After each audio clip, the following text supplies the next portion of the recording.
Merci à tous et toutes de rester avec nous cet après-midi. On va commencer du coup avec une table ronde sur la criticité des métaux. On a un peu tourné autour du sujet cette matinée et là on va vraiment rentrer dans le cœur du réacteur. Les métaux critiques, j'imagine que vous en connaissez tous et toutes. On va parler de nickel, on va parler de cuivre, de lithium. C'est à la fois les vitamines et les toxines de notre ère moderne. Elles sont indispensables à la transition numérique et écologique aujourd'hui, et pourtant elles créent des impacts qu'on a tendance à pas vraiment regarder. Et donc c'est ce qu'on va faire là tout de suite. On va essayer de mettre la tête dedans pour ramener un peu de matérialité à cette problématique qui est souvent un petit peu éthérée, comme disait Axel Lemaire tout à l'heure. Donc pour ce faire, on va parler du coup de politique minière. C'est un truc un peu bizarre qui se passe récemment, c'est-à-dire que c'est un enjeu qui revient sur les politiques industrielles. On pensait que c'était fini depuis des centaines d'années. Et en fait, non, ça revient sur le devant de la scène. Et donc, on va parler de ça, on va parler de criticité des métaux. Et pour ce faire, je suis accompagnée d'intervenants de renom. Emmanuel Laroche, d'abord, vous êtes Sustainable IT Manager chez Soprasteria. David Maenda Kitoko, vous êtes président de l'association Génération Lumière, qui lutte notamment contre l'extractivisme en RDC. Et puis vous, Gérard Balbastre, vous êtes membre du collectif Pour que vive la vallée de l'Orbiel. Vous nous raconterez tout à l'heure précisément ce que ça implique. Alors pour commencer, on parle de métaux critiques, on parle de terres rares, de criticité des métaux. De quoi on parle exactement quand on parle de ces mots compliqués? Emmanuel. Alors, j'ai préparé quelques slides pour le présenter. On entend beaucoup parler des terres rares. On en a entendu parler ce matin. Les terres rares font partie du problème, mais les terres rares sont loin d'être les seules matières premières critiques. Donc, critical raw material en anglais. Et quand on aborde la question des matières premières critiques et puis de l'épuisement des ressources minérales, très souvent, on a des indicateurs qui sont communiqués. En général, on a... alors déjà, oui, je vais revenir, c'est que à quoi ils servent? Ils servent à avoir des smartphones, ils servent à avoir des PC portables, ils servent à avoir des écrans. Et vous avez là les différents éléments que l'on retrouve dans un smartphone. Donc c'est une planche que j'ai tirée de l'association Systext qui est menée par Aurore Stéphane, qui malheureusement n'est pas parmi nous aujourd'hui, mais on aurait beaucoup aimé. Et donc on voit que sur un smartphone, on va avoir globalement les 2/3 des éléments de l'univers mélangés dans ce volume. Donc après, pour les séparer et les recycler, eh bien, bon courage. Et c'est difficile et très très mal recyclé aujourd'hui. Alors quand on parle de criticité des métaux, très souvent on regarde les réserves et puis on se dit, bon j'évalue à peu près combien il m'en reste sur la planète, je regarde combien j'en consomme tous les ans, je divise ça et voilà, il me reste 20 ans de réserve. Vous le voyez ici, il reste 12 ans de réserve sur l'antimoine. Alors quand on est un petit peu plus élaboré, on commence à dire ouais, mais ma demande va augmenter, donc je vais en consommer plus. Donc là on voit que si on consomme plus, il restera 4 ans pour l'antimoine. Mais en fait, cette approche-là, purement théorique, c'est intéressant comme indicateur, mais c'est largement insuffisant. Ça ne va pas se passer du jour au lendemain. C'est pas je consomme et puis pouf, m'arrête et puis il n'y en a plus. Non, ça va être très différent. On va consommer et puis un jour la concentration sera plus faible, on va passer au maximum de production et puis ça va baisser. Les prix, qu'est-ce qu'ils vont donner? On va devoir plus recycler. Voilà, on va rentrer dans un monde contraint de limites planétaires et cette limite-là ne fait pas partie des limites planétaires dont on parle habituellement, qui elles ne concernent que le vivant. Là, on est sur du minéral. Donc voilà, d'indicateurs que l'on trouve qui sont à 2 dimensions, il faut passer à beaucoup plus de dimensions, c'est-à-dire quelle est la concentration locale, parce que les terres rares dont on parle tout à l'heure, si vous retournez votre jardin, vous allez avoir des terres rares. Simplement, il va falloir totalement dévaster votre jardin pour sortir un gramme de terre rare. Peut-être pas celle que vous cherchez en plus. C'est quoi les ordres de grandeur justement pour extraire 1 gramme? Combien de terre il faut retourner? Alors on a un indicateur comme ça qui s'appelle le MIPS, c'est-à-dire Material Input Per Service, c'est-à-dire quand j'ai un smartphone qui fait je sais pas, 200 grammes, combien il a fallu brasser de matière. Et donc si on prend l'exemple d'une voiture par exemple, une voiture, pour avoir 1 tonne de voiture, il a fallu 50 tonnes de matière première. Pour un PC, on est plutôt à des facteurs 200, et pour une puce électronique, on a un facteur qui est de l'ordre de 30 000, 36 000 de mémoire. Donc voilà, c'est phénoménal, quoi. Donc en fait, pour que ce soit rentable, il faut qu'il y ait une concentration du minerai. S'il n'y a pas la concentration, oui, il y en a partout, mais sauf qu'il faudrait tout dévaster pour aller le chercher. Donc la question de la concentration est fondamentale. Et puis après, tout à l'heure, on a dit, oui, il y a des réserves. Ok, mais les réserves, c'est lesquelles? Celles que je connais, celles que potentiellement je vais trouver demain, celles qui ont été démontrées. Donc il y a différents types de réserves, et il faut savoir de quoi on parle. Puis comme je vous le disais, on ne va pas épuiser du jour au lendemain. Donc après, quand on veut vraiment aborder ce sujet, on passe de 2 dimensions à quelque chose qui dit quels sont les stocks qui sont disponibles. Est-ce que je suis capable de substituer? Donc si je veux conduire du courant, par exemple, aujourd'hui j'ai du cuivre, demain je peux avoir de l'aluminium, et c'est pas demain, c'est aujourd'hui, on est déjà en train de basculer, hein, les 10 RTE sont en train de basculer sur l'aluminium, parce que le cuivre, il y a beaucoup d'appels, pourtant on a encore la production de cuivre qui monte, hein, je vais le montrer. Quel est le taux de recyclage effectif? Les métaux sont parfaitement recyclables. Je me moque un peu de savoir qu'ils sont recyclables s'ils ne sont pas recyclés. Donc le vrai indicateur, c'est de dire, est-ce qu'ils sont recyclés effectivement? Et donc là, l'Union européenne nous publie des chiffres, je pense que vous en montrerez quelques-uns. Et après, on a des métaux qu'on appelle les petits métaux, qui ne sont pas des terres rares, j'insiste, comme le gallium et l'indium. Et alors c'est rigolo, parce que si vous cherchez des mines de gallium et d'indium, il n'y en a pas. Pourtant, on a du gallium et de l'indium. Hein. Sinon, on n'aurait pas d'éclairage LED, sinon on n'aurait pas d'écran tactile, et on n'aurait pas... il nous manquerait beaucoup de choses. Et ben en fait, ce sont ce qu'on appelle des coproduits. C'est-à-dire que dans les déchets qu'il reste, dans les restes miniers de la fabrication du cuivre, de l'acier ou de l'aluminium, on va trouver des produits qui vont permettre de générer du gallium et de l'indium. Et si je veux avoir plus de gallium et d'indium, il faudrait que je monte la production de cuivre et d'aluminium. Donc que je déstabilise le ratio entre l'offre et la demande et que j'aille confondre les coûts des métaux premiers. Bon, pas tout à fait de l'avis c'est pas vraiment ce que veulent les métalliers d'acier de cuivre. Donc on est contraint sur ces ressources-là. Donc ça oblige à être intelligent. Mais la notion de coproduit est importante parce que c'est quelque chose à prendre en compte dans la criticité. Et puis après, on a des usages dispersifs. Alors on est à Montpellier, une terre de vin de renommée avec le Pic Saint-Louis par exemple. Le cuivre, on l'utilise dans la vigne, avec le sulfate de cuivre pour avoir la bulle bordelaise, pour sulfater nos quinoa et limiter la prolifération. C'est d'ailleurs c'est autorisé en bio, hein, le sulfate de cuivre.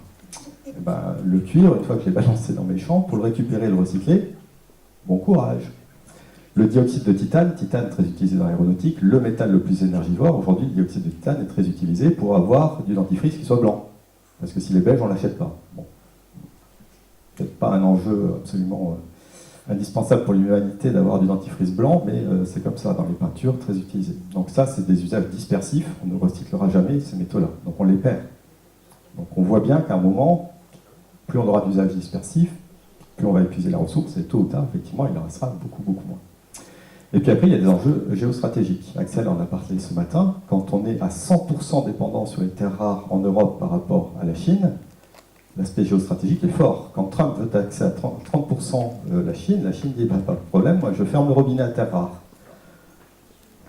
La discussion change de ton. Ce qui s'est passé pour l'antimoine, là, justement, il n'y a pas longtemps. Alors, pour l'antimoine, mais pour le gallium, pour l'indium, pour le germanium, et ça revient régulièrement. C'est-à-dire que tous les 2-3 ans, hop, la Chine referme un petit peu le robinet en disant, de toute façon, moi, j'ai la possibilité de fabriquer, je vous vends l'équipement, je vous vends la puce électronique. Alors la puce, ils ne sont pas encore trop sur le marché, c'est plutôt Taïwan et la Corée. Mais voilà, moi, je vais ramener de la valeur. Au passage, on ferait exactement pareil si on était dans leur situation. Hein. Voilà, puis, donc quelle est la dépendance vis-à-vis des fournisseurs, quelle est la stabilité politique de ces pays-là. David nous parlera de la République démocratique du Congo, quelle est la stabilité du prix, je vais vous prendre un exemple, et puis quelle est la question du respect des droits de l'homme et de l'enfant dans ces pays. Tout ça, c'est à prendre en compte quand on parle de criticité, et on voit que c'est pas juste, il me reste 100 ans de réserve, quoi. Donc là, j'ai pris un exemple qu'on connaît tous, donc je ne suis pas allé chercher du néodyme, du dysprosium ou je ne sais pas quoi, j'ai pris du cuivre, parce que tout le monde en a à la maison, tout le monde sait ce que c'est, et puis surtout, parce que cette courbe-là, c'est la seule, en 4 ans et demi que je cherche des courbes de production avec des prévisions à horizon 2050-2100, c'est la seule courbe que j'ai trouvée, et je mets au défi le public de m'en trouver une autre, je fais ça à chaque fois que j'interviens, pour l'instant j'en ai pas d'autres. Elle date de 2013, donc je ne dis pas qu'elle est parfaite, il y a des trucs qui me viennent dedans, mais en attendant, c'est la meilleure que j'ai trouvée. Et donc elle nous dit qu'effectivement, on va passer par un pic. Alors, vous posiez la question tout à l'heure de savoir qu'est-ce qu'il a fallu brasser comme volume pour récupérer. Vous avez une illustration là qui vient toujours de Systex, vous voyez la bille de cuivre, et puis tout ce qu'il a fallu brasser, qui n'est plus là, hein, donc ça a été mis dans les stériles miniers qui sont derrière. Qui sont autour de tout ça, quoi. Et donc là, vous avez l'échelle entre là et là, ça fait 4 km, donc on a un truc là qui fait plus de 10 km par 10 km, avec une profondeur qui peut atteindre les 1000 mètres. Il a fallu brasser tout ça pour récupérer le cuivre, qui n'est pas le pire. Et puis après, qu'est-ce que ça donne en termes de coût, hein, vous voyez, la tendance, avec quand même des grosses variations, parce que dès qu'il y a une crise, la demande baisse, le cours baisse, mais la tendance, hein, elle est très claire. Donc là, c'est l'illustration de la criticité du cuivre, de ce qu'il faut prendre en compte sur ces aspects.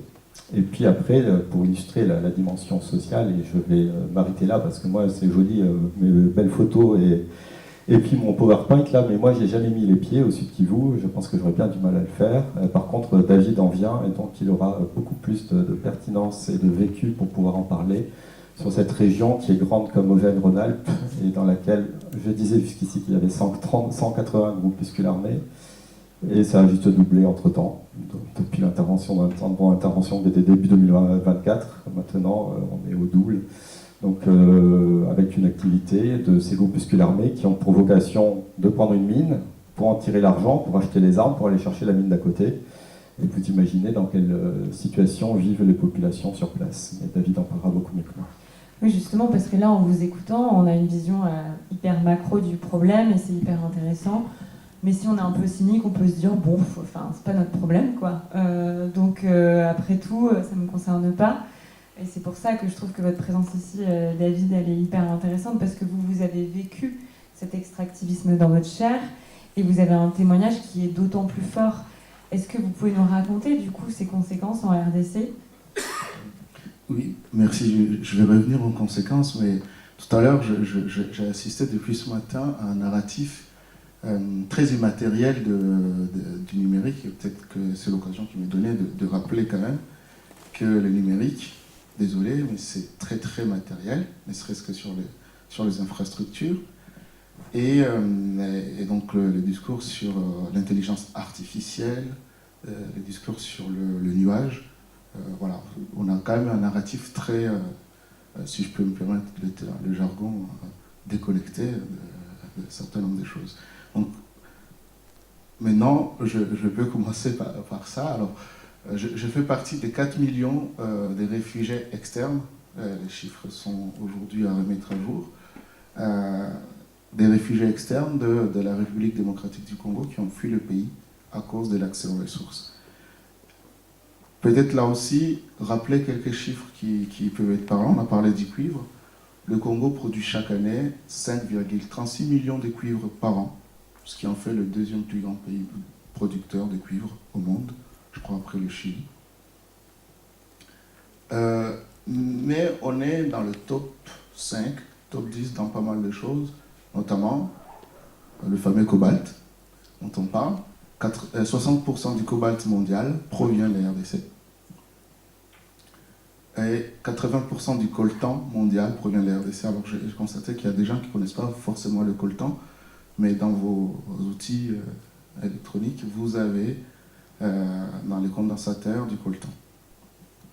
Maintenant, je peux parler de cette carte. Je veux bien, Emmanuel, que tu veux bien m'aider. Voilà, on va revenir sur cette carte.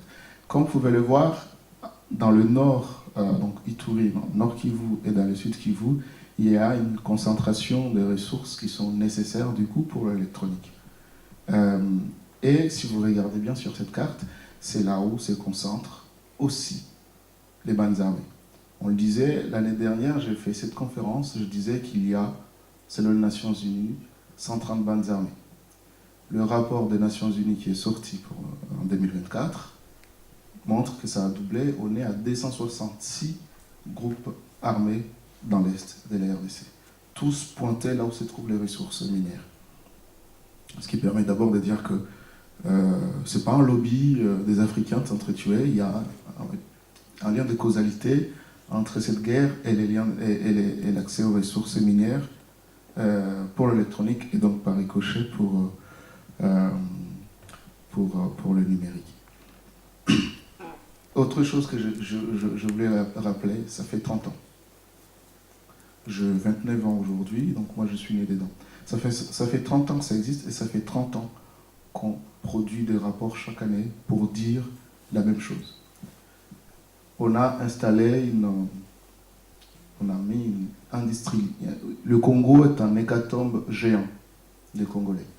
On a installé une industrialisation de la mort au Congo, où on a entre 6 et 10 millions de morts. 6 millions parce qu'ils se sont arrêtés de compter en 2014. La guerre continue. Cette carte provient de ce qu'on appelle la deuxième guerre congolaise. Donc il y a eu une première guerre congolaise. Cette carte provient de ce qu'on appelle la deuxième guerre congolaise, qui ne s'est jamais réellement arrêtée aujourd'hui. Et cette guerre, elle a fait 6 millions de morts. Et depuis jusqu'à aujourd'hui, on estime qu'on serait autour de 10 millions de morts. Mais encore une fois, c'est des chiffres qui sont discutables. Mais en tout cas, le consensus fait que les 6 millions de morts sont la fourchette basse des analyses. Quand je dis industrialisation de la mort, c'est une réalité. On tue à la chaîne au Congo pour produire du cobalt et du coltan. Alors, souvent, on peut passer, je peux me permettre. Voilà. Une fois que je raconte ça, j'ai toujours en tête le fait que j'entends souvent que, voilà, comme c'est très loin, la loi de proximité fait que ça ne vous intéresse pas parce que les Congolais sont noirs, ils sont africains et qui sont très loin de l'espace européen. Pourtant, c'est là où européen et occidental ou pays riche, comme ça, tout le monde est pris dedans. Et donc, ce ne serait pas forcément votre affaire. Je voulais parler aussi de la question des femmes. Parce que la guerre se passe aussi sur le corps des femmes au Congo. On viole plus de 10 000 femmes par semaine, ce qui en fait 1000 par jour. Pour instaurer la peur dans la société, instaurer la peur dans la chair des personnes, afin que les gens quittent leur territoire et que les bandes armées puissent exploiter de manière plus tranquille. L'exemple le plus récent, aujourd'hui, il y a une milice qui s'appelle l'M23 qui a conquis une des plus grandes mines du coltan au monde, Rubaya. Tout ce que je dis là, ce n'est pas des secrets qu'il faut aller chercher dans des rapports. Vous tapez sur votre moteur de recherche, vous trouverez. Donc c'est quelque chose qui, pour le coup, ça commence à être documenté assez... ça commence à devenir mainstream, mais pas très connu. Je ne sais pas trop pourquoi. Ça, c'est sur la question des femmes. Je vous passe la description de la manière dont on viole au Congo. Je vous recommande le livre du docteur Mukwege, prix Nobel de la paix 2018, L'homme qui répare les femmes. À l'heure actuelle, on se parle. Là, nous, dans notre association, on se pose la question s'il y a un lien de causalité entre la montée en intensité de la guerre et la demande à minerais aujourd'hui due à la transition écologiste. Ce que je n'ai pas dit, c'est que nous sommes écologistes. Nous sommes convaincus de l'écologie. Il n'y a pas de débat là-dedans, mais on se pose la question de l'intensité de la guerre qui monte. Ce qui fait qu'aujourd'hui, à l'heure où on se parle, on a 7 millions de réfugiés internes. 7 millions de réfugiés internes. Et parfois, les bandes armées s'abusent à jeter des bombes, même dans des camps de fortune.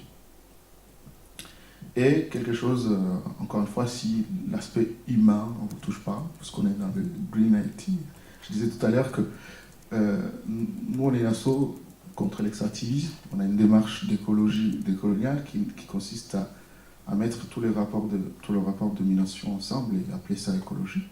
Donc on intègre l'humain dans l'environnement. Et donc, chaque année, on perd 500 000 hectares.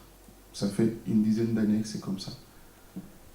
Peut-être pour vous alerter, c'est que le Congo est passé devant l'Amazonie en termes de captation de CO2. Donc, finalement, ce que je vous ai raconté, peut-être que mon sort, il ne vaut même rien, hein, c'est pas très grave, mais en réalité, on a, à cause de l'extractivisme aujourd'hui, on a cette forêt qui est mise en danger et vous le savez aussi bien que moi que les problématiques environnementales, elles ne connaissent pas de frontières telles que les humains on peut les concevoir. Et donc, aujourd'hui ça touche les Congolais, mais c'est une question qui éminemment touche, j'ai envie de dire, l'universel. Et pour ça, qui de mieux que les acteurs qui agissent dans le numérique, de commencer à prendre très au sérieux cette question, la question de la matérialité du numérique, et de commencer à imaginer, on a des analyses ACV, mais je n'ai jamais vu une mesure d'impact sociétal, par exemple, qui inclurait ce que je viens de vous dire. Vous voyez, ces données-là, nous on les a, et souvent, l'autre question et puis on reviendra après, et je m'arrête là, ce que nous on ne comprend pas, c'est que il y a de l'intelligence, une capacité à arriver à analyser des choses aussi complexes comme mettre une montre sur le corps humain de quelqu'un et comprendre le fonctionnement de ce corps humain et être en incapacité totale de connaître sa chaîne de supply chain. Donc nous on ne le comprend pas. Est-ce que c'est de l'hypocrisie ou de l'incompétence? Je n'en sais rien et je passe la parole pour revenir à...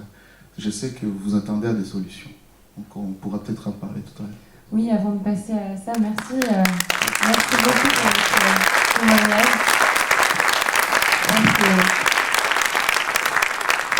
Ça marquera tout le monde dans cette salle.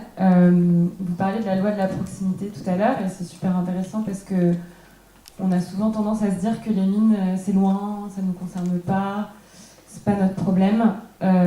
Et en fait, ce que je trouve intéressant dans votre présence aujourd'hui ici, Gérard, c'est que vous venez de pas très loin d'ici, la vallée de l'Orbiel, et vous avez des problématiques qui sont pas si différentes de celles de David, et vous avez un combat qui est assez proche. Est-ce que vous pouvez nous expliquer ce qui se passe sur votre territoire ? Bonjour d'abord à chacune et à chacun de vous. Je préfère cette formule d'ailleurs à bonjour à tous et à toutes. Je la trouve plus humaine. Alors, je représente le collectif pour la vallée de l'Orbiel. Alors, ce collectif, c'est 4 associations.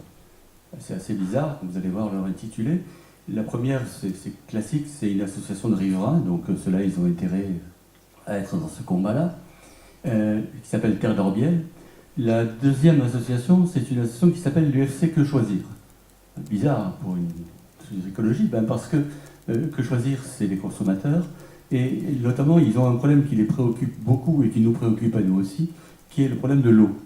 Et de l'eau non seulement en qualité, mais aussi en quantité. Et donc voilà, c'est un problème qui nous est commun, donc il faut un collectif. La troisième association, c'est la Ligue des droits de l'homme. Alors voilà encore un truc dont on se demande pourquoi c'est dans ce type d'association.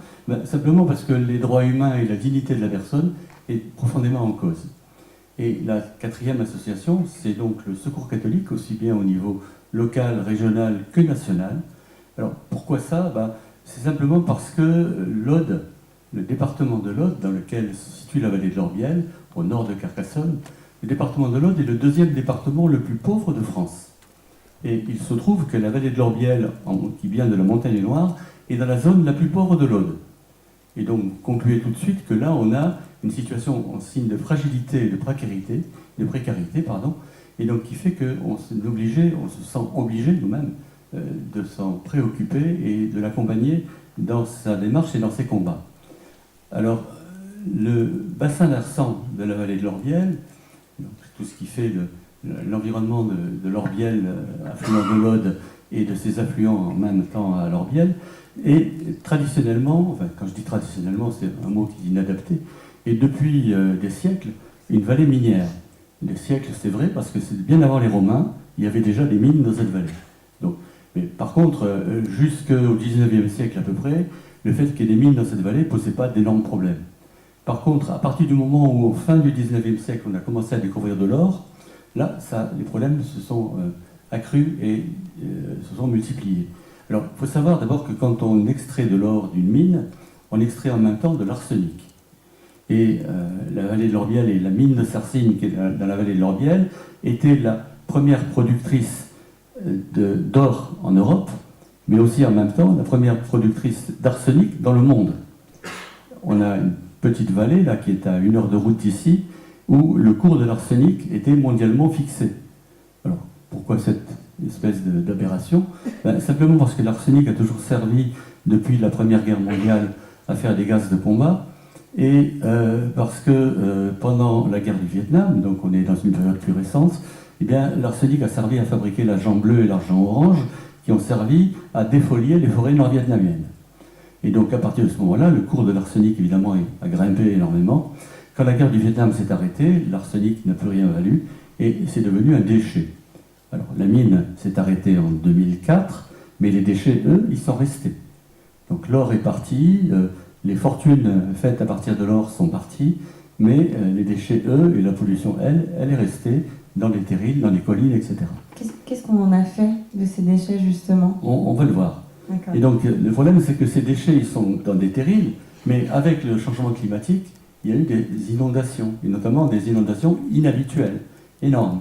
Vous voyez sur une des photos, là, celle qui est sur la gauche, une des conséquences, là, c'est une photo que j'ai prise de ma fenêtre, donc vous voyez un peu l'état de la voiture. Là. En face, c'est des écoles avec des gosses dedans. Donc, grande inondation qui fait que tout ce qui est arsenic, et tout ce qui est métaux lourds, le plomb, le mercure, le cadmium, enfin j'en passe, c'est les meilleurs. Je peux vous citer une liste de 39, et je vous le montrerai tout à l'heure, de métaux qui sont descendus et qui ont inondé les jardins, les fleuves, les routes, et donc à la fois les eaux de surface, donc les affluents, l'Aude, etc., jusqu'à la Méditerranée, mais aussi les nappes phréatiques. J'y reviendrai tout à l'heure. Donc voilà, inondation, extension de la pollution. La photo que vous avez sur votre droite est une photo intéressante. Vous allez me dire, le paysage est très beau. Oui, enfin, il est pas mal, en tout cas. Même quand on est dans les périodes de pluie, il peut reverdir, et donc il est encore plus admirable. Sauf que ce que vous voyez, ce ne sont pas des collines. Ce sont des fausses collines, et ce sont des amas de déchets. Sur la droite de la photo, en bas par exemple, c'est la colline dite de l'Artus. Là-dedans, il y a, j'ai noté les chiffres quelque part, il y a 500 000 tonnes, je dis bien on parle de tonnes, de 500 000, 500 000 tonnes de produits toxiques, purs. Je dis bien purs, je ne parle pas des déchets là, je parle uniquement une fois qu'on a fait l'extraction, il reste 500 000 tonnes de toxiques purs, dont 1% d'arsenic. Faites le calcul, vous verrez ce que ça donne. Sur l'ensemble du bassin versant de l'Orbiel, puisque j'en suis aux chiffres, il y a 3 000, pardon, même moi je me trompe, il y a 3 millions de tonnes de produits toxiques purs. Et sur ces 3 millions de tonnes de produits toxiques purs, il y a 800 000 tonnes d'arsenic. Je ne sais pas si vous savez qu'avec 1 kilo on peut tuer X personnes. Là, il y en a 800 000 tonnes. Et le plus dramatique de ça, si vous voulez, si j'ose dire, on peut passer les photos suivantes. Excusez-moi. Merci. Voilà. C'est que l'arsenic, on le voit au ciel ouvert. Sur la photo de gauche, à flanc de colline, là, vous avez de l'arsenic à l'état quasiment pur, qui a été déversé sur cette verse, qu'on appelle la verse de Nartaud. Et le pire, vous allez me dire, mais on est criminel, on sait tout ce que c'est, etc. Cette verse, elle a commencé à être utilisée en 1905. On n'est pas sur un problème d'aujourd'hui. Les premiers articles qui ont été faits pour dénoncer l'utilisation de l'arsenic à grande échelle et le fait qu'on la répande un peu partout, les premiers articles de presse datent du début du XXe siècle. Donc là, on parlait de communication. Donc voilà pour cette partie-là, et ça n'a pas bougé encore. Cette année, donc c'est pas vieux, hein, on est en 2024, cette année, la préfecture, le gouvernement, les autorités, je ne sais pas comment on les appelle, peu importe, on dit qu'il y avait quand même un petit problème là, et donc on va essayer de contenir cette verse et cette coulée d'arsenic, mais on va essayer de la contenir. Je cite, je ferme les guillemets, et je passe sur mes commentaires. La photo que vous avez sur la droite est une photo intéressante. C'est un chemin qui s'appelle Guétanville, dans le village de Salsigne. Et ce chemin, il monte vers la mine à ciel ouvert. Il y a des mines souterraines à Salsigne, il y en a pas mal d'ailleurs, il y a 350 km de couloir, donc il y a quoi faire. Mais là, il y a aussi une mine à ciel ouvert qui fait 6 km de largeur. Elle est tout à fait en haut de ce chemin. Et donc aujourd'hui, elle est arrêtée, je vous l'ai dit, et tout ce qui passe à travers la mine, évidemment, est dissous, et se dissout et se répand dans le reste. Et ce que vous voyez là, c'est la pollution qui ressort par le goudron du chemin. Je ne sais pas si vous voyez bien, les traces jaunes sont des dérivés d'arsenic. Les traces blanches, pardon, sont des dérivés d'arsenic. Les traces rouges, c'est des différents métaux. Alors, je ne suis pas un spécialiste ni en chimie, ni etc. Donc, je ne saurais pas vous dire le détail de ces métaux, mais je peux vous dire qu'on peut y marcher dessus, quoi. Et cette route, elle est accessible à tout le monde. Elle est dans le village, c'est une route du village. Alors, c'est une impasse, donc pas beaucoup de monde y va. Mais ce qui est le plus surprenant, c'est qu'on trouve des habitants du village qui n'y sont jamais allés. Et quand vous leur faites visiter, ils vous disent « Ah, mais je ne savais pas que ça existait ». Le maire lui-même dit « On vous racontez des conneries, enfin, je modère mes propos, je vous rassure, vous racontez des bêtises, c'est pas possible ce que vous me dites, de toute façon, si c'était vraiment pollué, ça se saurait. » Fin de citation. Donc, je reviendrai après là-dessus. Donc, voilà un peu la situation, c'est-à-dire on a de la pollution à ciel ouvert. Alors, les conséquences, c'est simple. L'eau de surface, j'en ai parlé, ça c'est le fleuve, ça s'évacue, ça va dans l'Aude d'abord et dans la Méditerranée ensuite. Ensuite, les eaux en profondeur, donc la nappe phréatique, elle ne reste pas immobile. Sachant que par exemple la mine souterraine est inondée à moitié, il y a plusieurs millions de mètres cubes d'eau dans la nappe souterraine, et donc ça descend et ça avance. Les nappes phréatiques, elles ne sont pas forcément immobiles. Elles avancent de 3 mètres par jour. Vous allez me dire, c'est pas beaucoup 3 mètres par jour. Sauf que quand vous mettiez sur 10 ans ou sur 20 ans, ben aujourd'hui, la nappe phréatique polluée est arrivée au milieu de l'Aude. C'est-à-dire, elle est arrivée aux alentours de Lézignan, pour ceux qui savent, tous ceux qui connaissent l'Aude. Et donc, ça veut dire qu'elle continue à avancer, elle se dirige largement vers Narbonne, vers la Méditerranée. Alors, cerise sur le gâteau, elle risque de passer et de se fondre avec les nappes phréatiques qui est en dessous de Malvézy, Malvézy étant le centre de retraitement de l'uranium en France. Bon, je passe sur les détails. Et donc, notre nappe phréatique polluée avance. Au fur et à mesure qu'elle avance, on ferme les puits de captage d'eau potable. C'est évident. On ne va pas distribuer de l'eau potable polluée à l'arsenic et aux métaux lourds. Donc, l'eau potable vient d'un peu plus loin, mais il faut quand même retraiter les choses, etc. Et donc, ça coûte un peu plus cher. Voilà pour la partie de l'eau. Et il y a ensuite la partie des sols. Toutes les inondations dont vous avez vu les photos tout à l'heure, c'est répandu un peu partout. C'est répandu même dans le canal du Midi, par exemple, dont on parle assez souvent, etc. Le canal du Midi, on le nettoie tous les ans, pendant l'hiver. Et bien, quand on a fait le dernier nettoyage du canal du Midi, et qu'on a fait l'analyse des bouts de nettoyage, on s'est dit, c'est pas possible. Jusqu'à maintenant, on les donnait, entre guillemets, là encore j'ai plein de guillemets, hein, on les donnait aux viticulteurs pour qu'ils répandent dans leurs vignes. Là, on s'est dit, c'est pas possible. Donc du coup, on les met en classe 1, c'est-à-dire en classe protégée, interdit, où on met tous les métaux dangereux, etc. Et puis, on ne les donne plus aux viticulteurs. Ils ne le regrettent pas, je vous le dis tout de suite. Donc voilà, ça c'est les déchets, etc. Ça reste ce qu'on peut en faire. Il y a une conséquence plus importante. Peut-être que j'aurais dû commencer par là d'ailleurs, et je me demande si je n'ai pas commencé par là d'ailleurs. La conséquence la plus importante est sur les gens, et sur les hommes, et sur la santé des gens. Alors évidemment, l'arsenic dissous comme ça, c'est pas un poison violent. On n'est pas dans Agatha Christie avec je donne un café à l'arsenic chez quelqu'un qui s'effondre tout de suite. Là, l'arsenic à ces doses-là, ces dissoutes, se fond dans la masse des corps. Une partie est évacuée et une partie est concentrée à des endroits précis. Alors, je ne suis pas ni toxicologue ni médecin, mais ce que je peux vous dire, c'est que ça se stocke au fur et à mesure. Et puis, 5 ans, 10 ans plus tard, ou 20 ans plus tard, à l'occasion d'un événement spécial, eh bien, pof, ça déclenche un cancer, ça déclenche une arthrose, ça déclenche une maladie grave. Et là, on se dit, mince, il y a 20 ans, il y a 10 ans, il y a 5 ans, je n'ai pas fait attention, mais j'ai été pollué. Aujourd'hui, l'État, l'Agence régionale de santé, etc., refuse de se prendre en charge de ce problème. La réponse des autorités, c'est circuler, il n'y a rien à voir, vous faites un drame de pas grand-chose, vous voyez bien, il ne meurt pas de gens tous les jours, il meurt comme d'habitude, donc c'est pas la peine de s'en préoccuper. Je vous assure que c'est pas la peine de s'en préoccuper, il y a même eu des citations pires que ça. Je vous en donne une au moins. Dans le temps, avant même les inondations, il a été question de mettre dans la vallée de l'Orbiel une zone de réception des déchets, de déchets ultimes. Et l'argument du Conseil général de l'époque, je dis général, oui, aujourd'hui c'est départemental, mais l'argument du Conseil général de l'époque et des autorités de l'époque, c'était du genre, la vallée est déjà polluée, un peu plus, un peu moins, c'est pas grave.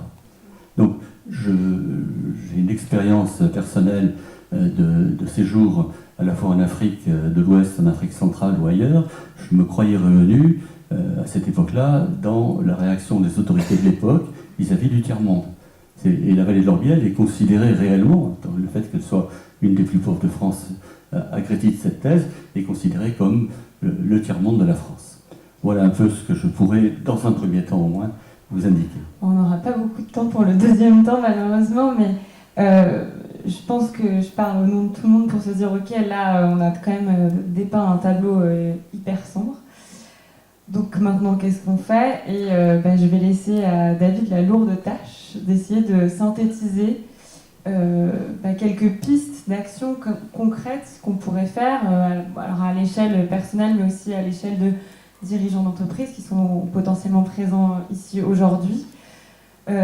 Comment est-ce qu'on peut faire pour penser un numérique de manière plus matérielle, qui prend en considération ces enjeux extractivistes, mais aussi coloniaux, comme vous l'avez expliqué tout à l'heure? Merci. C'est un gros boulot. Alors, je vais tourner en arrière, je crois que c'est comme ça. Ah.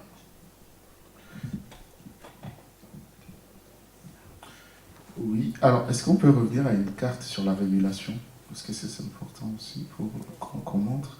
En fait, l'histoire que je vous ai racontée tout à l'heure est vraie, c'est vrai, mais il y a eu quelque chose qui est monté, il y a l'autre, la prochaine carte, pas celle-là, l'autre, voilà.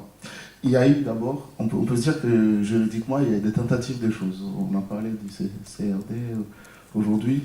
CCRD aujourd'hui, il y a eu la Dodd-Frank Act aux États-Unis, qui consistait à dire qu'on ne veut plus des minerais de sang.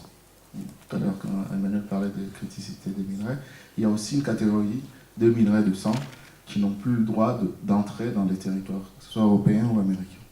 Ça, c'est un peu hypocrite parce que, du coup, vous voyez que finalement les minerais quittent la RDC, par exemple, pour le cas du Congo, vont en Chine et la Chine propage sous produit fini.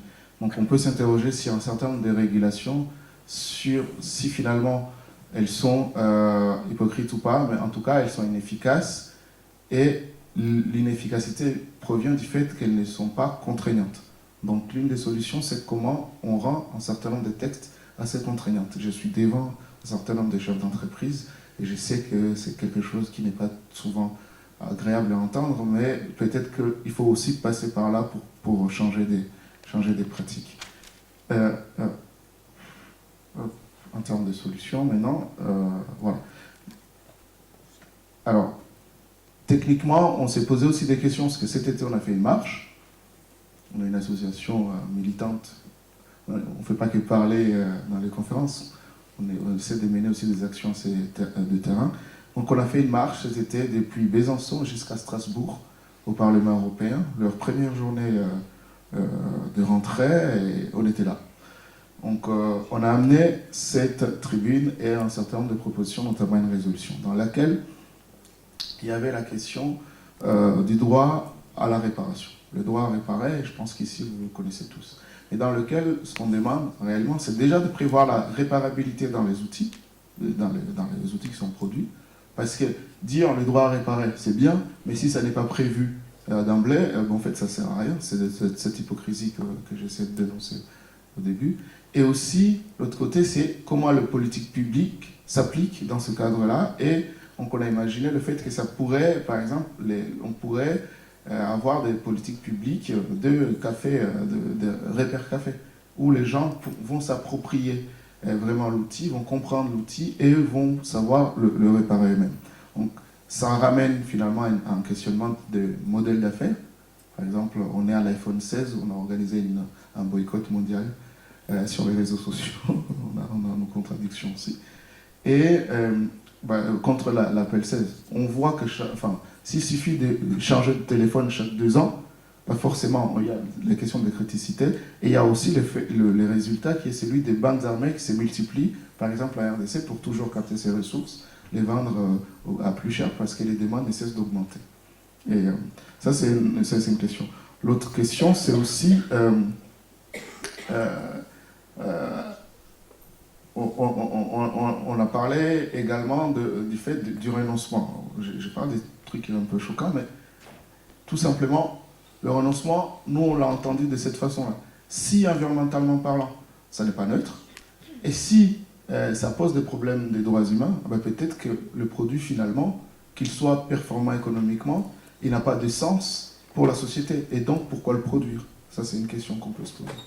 L'autre question, du coup, c'est la fin du néocolonialisme. Et là, c'est un grand rêve de tous les Africains, ou en tout cas de tous les territoires qui sont soumis à des rapports de domination entre territoires. Je parle des Africains, mais j'ai conscience que même dans les anciennes métropoles, il y a des liens de domination entre des territoires, hein, qui viennent d'être démontrés.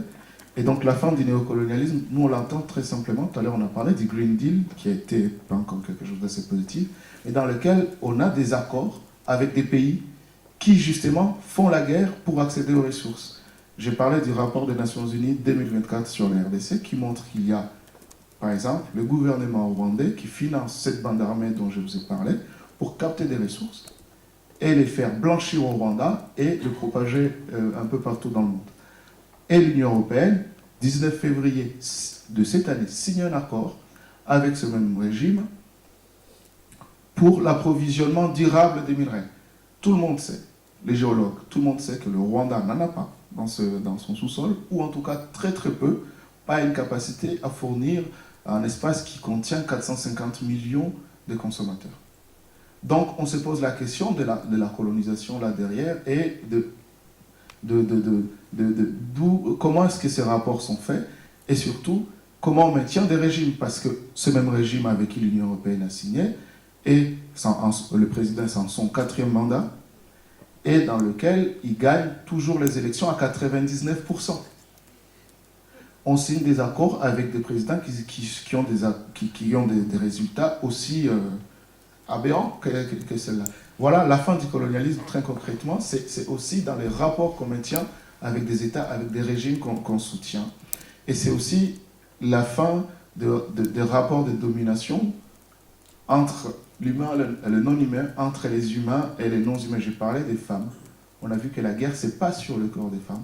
Et donc, tant qu'on ne se questionne pas sur tous ces rapports de domination, de ce que du coup toute cette production produit en termes de rapports de domination, que ce soit à l'échelle des pays ou à l'échelle beaucoup plus micro, comme le rapport entre l'homme et la femme, entre l'humain et les non-humains, eh bien, on reste dans des rapports finalement coloniaux de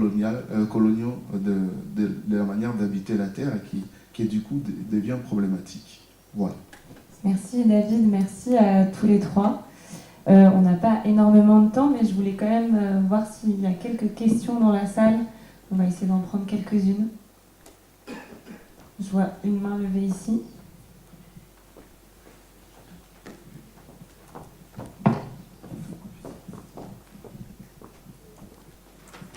Bon, merci pour les témoignages très, très divers, même si, alors à différents endroits géographiques et en même temps qui concordent sur certains aspects. Alors ce qui est assez marquant, c'est ça dure depuis 30 ans, ça dure depuis 20 ans, et puis après la question de qu'est-ce qui se passe, qu'est-ce qu'on fait, et puis on sent qu'on n'y répond pas vraiment en fait. Alors moi je pense que c'est une hypothèse, mais je pense que la question du pourquoi ça arrive, je ne pense pas que ce soit, à mon sens, ça me fait penser à une citation de Jean-Pierre Dupuy, qui dit grosso modo quand il y a un souci, quand il y a une solution qui apparaît, quand il y a un problème et qu'il y a une solution qui n'est pas satisfaisante auprès des esprits humains, auprès d'un esprit humain, et bien le fait d'éluder le problème s'ensuit inéluctablement. Il y a aussi, ça me fait penser au bug humain de Sébastien Boller, et je pense que c'est une question de psychologie profonde. Donc le sous-titre, c'est comment notre cerveau nous pousse à détruire la planète. Et le livre est assez intéressant pour essayer de comprendre, d'un point de vue assez profond, pourquoi il y a cette espèce de cécité, ou pourquoi on tourne le regard, et parce qu'il y a une forme de toxicomanie aussi qu'on a d'un point de vue psychologique de notre propre niveau de confort. Et donc, je pense que pour être extrêmement pragmatique, même si les témoignages sont ultra poignants, je pense notamment à la partie recyclage. Emmanuel a parlé tout à l'heure au début du fait que peu importe que ce soit recyclable, l'important c'est que ce soit recyclé. Je pense qu'il faut parler à la partie de notre cerveau reptilien qui se dit non mais là il y a un risque en fait pour nous. Il y a un risque parce que demain on ne pourra plus faire de la tech, on ne pourra plus faire de l'IT sur le sujet. Donc il faut monter des filières c'est une question de souveraineté. Il y a de manière sous-jacente, il y a la question de la souveraineté dans son intervention. Il faut mener des filières de recyclage très importantes et tous les patrons ont intérêt à mettre ça en place pour demain pouvoir continuer à faire du business. Demain, il y a WeCycle qui intervient, je crois. Je ne sais pas exactement quelles sont les solutions. Est-ce que c'est vraiment innovant ou pas? Et est-ce qu'à un moment donné, si c'est vraiment innovant sur le sujet, il n'y a pas un intérêt d'un lobbying assez puissant du patronat et des instances gouvernementales sur ces thématiques-là et sur ces innovations-là? Je vais bien prendre la question pour essayer de répondre, parce que je suis passé un petit peu vite sur certaines choses sur ma présentation. Déjà, j'ai dit, oui, c'est important que ce soit recyclé. Il faut savoir que très souvent, derrière le recyclage, on met du décyclage. Donc, je m'explique. De l'aluminium aéronautique, aujourd'hui, n'est pas recyclé dans l'aéronautique. Ça se fera demain, mais aujourd'hui, ça n'est pas le cas. Ça va partir dans l'automobile. Et de l'automobile, ça ne va pas rester dans le secteur automobile. Ça va partir dans les menuiseries et les bâtiments. Et puis après, les menuiseries, ça va partir dans les canettes. Et une fois que c'est dans les canettes, ça fera que des canettes. Donc, il y a une perte de valeur au recyclage qui fait qu'on n'est pas dans une vraie circularité. Premier point. Donc là, déjà, on voit qu'il y a déjà un premier détail là, derrière le recyclage. Il faut vraiment aller dans les détails. Et malheureusement, oui, nos sujets sont complexes. Tous les sujets de soutenabilité, environnementaux et sociétaux, sont complexes. S'ils n'étaient pas, on les aurait résolus. Donc, on doit gérer avec cette complexité. On ne peut pas être feignant ou lâche pour se réfugier derrière ces complexes. Donc, je laisse passer. Non, on a les leviers d'action réellement sur ces sujets-là, en particulier quand on est des grands groupes. Et un exemple dont parlait David, c'est qu'il y a le corps des femmes, mais il y a le corps des enfants aussi, et les enfants sont utilisés dans ces mines. Ça passe très bien dans les trous, les enfants, hein, c'est plus petit, tout c'est pratique. Voilà, ça fait des trous plus petits, c'est cool. Donc il y a un problème de travail des enfants, ça se chiffre en dizaines de milliers, les nombres d'enfants, voilà, 40 000 enfants qui travaillent en RDC, et donc les grands groupes ont pris conscience de ça et ont mis des clauses dans leur contrat, dans leurs appels d'offres, pour dire on ne veut pas de travail des enfants dans la chaîne de valeur. Bon, on est tous d'accord, ça va dans le bon sens. Et bien sur le terrain, ça peut être pire que le mal, parce que l'école n'est pas gratuite en RDC. Donc les enfants se présentaient pour travailler, se faisaient tabasser par les agents de sécurité pour qu'ils dégagent, parce qu'en plus à ce moment-là, il y a les Européens qui vont faire un contrôle, je ne sais pas quoi. Et donc, finalement, les enfants n'ont pas de revenus et ne peuvent pas aller à l'école. Alors, bien évidemment que je ne suis pas en train de dire qu'il faut que les enfants aillent travailler. Je suis juste en train de dire que quand on met ces clauses-là, on va jusqu'au bout du contrôle de sa chaîne de valeur et on demande à créer des écoles de groupe minier et que les enfants soient scolarisés. On ne traite pas les choses à moitié, quoi. On ne traite pas ces sujets-là vus d'hélicoptère ou de satellite. On bosse avec des ONG locales, c'est pas facile, c'est certainement pas facile, mais c'est pas parce que c'est pas facile qu'on renonce. Et il y a des leviers, donc si on attaque tous les grands groupes qui fabriquent les équipements, on arrive à impacter sur le fait qu'il n'y ait plus d'enfants qui travaillent, on doit être capable d'impacter pour qu'il y ait des enfants qui aillent à l'école.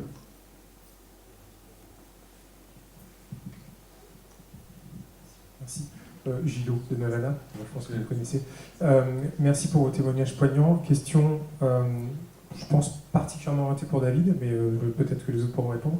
J'étais au salon de l'Internet des objets il y a 2 semaines, 3 semaines. Le premier jour du salon, il y a eu une manifestation de groupes écologistes militants disant ici c'est pas bien, il y a de la matérialité. Et puis notamment à Lyon et dans les environs, il y a ST Microelectronics, donc c'est important. Première question, David, est-ce que vous y étiez? Génération Lumière, en plus c'est Lyon, donc c'est un peu chez toi. Deuxième question, j'ai vu les réactions des intervenants, des entreprises qui exposaient à ce salon, un peu énervés, bon, ils nous empêchent de faire un peu de business, ils nous font chier, bref, tout ça. Et du coup, je me pose la question de est-ce que c'est l'endroit là, ou est-ce que, en passant par les fédérations professionnelles, et je me retourne, j'ai pu voir Virginie tout à l'heure, de la FNUP, ah bah tiens, salut Virginie, les fédérations professionnelles, et notamment via Virginie de la FNUP et de Planète Équerre, je ne sais pas si vous connaissez, de Numéum maintenant, merci.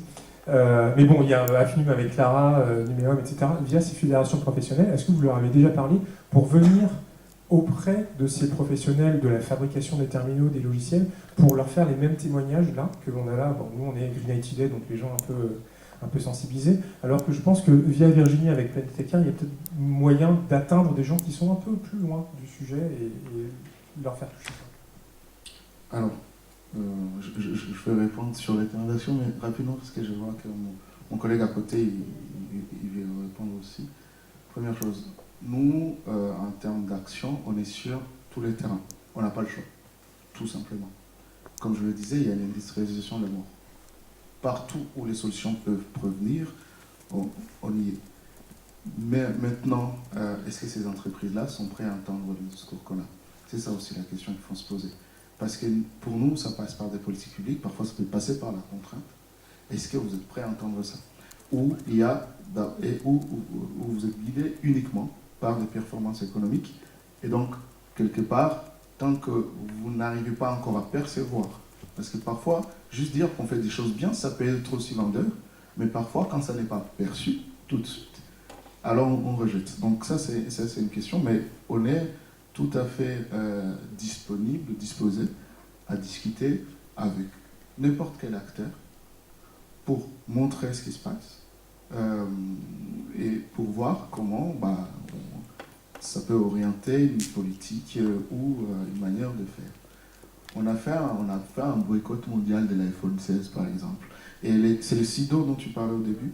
Alors, oui, d'une certaine manière on y était, mais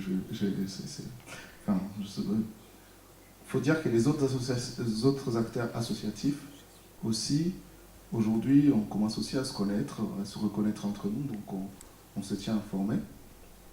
Mais je tiens à dire encore une fois, on n'est pas des fous dans la rue, on est là pour conscientiser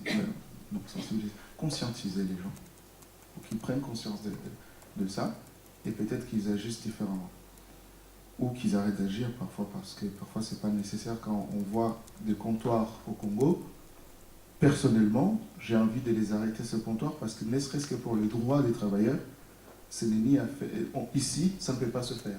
Je ne comprends pas pourquoi au Congo, c'est bien de laisser faire. Voilà. Donc il y a aussi des choses à faire évoluer ou à arrêter dans la manière de faire. Mais on est disposé à discuter avec les gens, on est disposé aussi, disponible à écouter. Donc à écouter parce qu'on ne connaît pas tout, on ne connaît pas les contraintes que les gens peuvent avoir. Et peut-être que c'est dans cette rencontre